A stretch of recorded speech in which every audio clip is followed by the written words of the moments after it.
Scholars will tell you that early Christians took notes. They'll note that there's kind of a source document behind some of the Gospels. They even have a word for it, cul. It's like Q, it's source. Somebody took notes from Jesus. There are actually some other note-taking that went on maybe that is a source for what you see in the unique features of Matthew and Luke, and maybe even the unique features of John. And then, of course, there were other ways they took notes with oral devices that keep things in your heads, like when Jesus said, "You've heard it was said, but I say to you." It's a great oral device to remember stuff, and the parables. But at some point, somebody that we call Mark, although it's not referenced by out loud in the gospel, there's this guy who wrote the gospel we call the Gospel of Mark.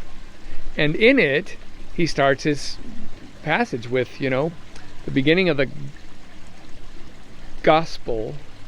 In English, the beginning of the good news of Jesus Christ, the Son of God.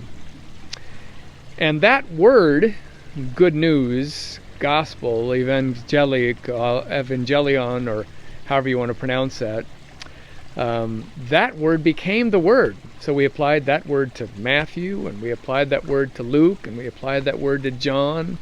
And nowadays we use the word gospel in all kinds of different ways.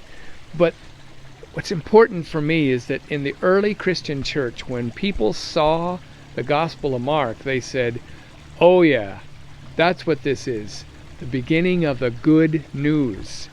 And our message is good news. And Matthew, Mark, Luke, and John got the title gospel because once that writer who gave us Mark came up with that short phrase, evangelica, evangelion, euangelion, however you pronounce it, it was, this is good news. And in a week when we talk about hope,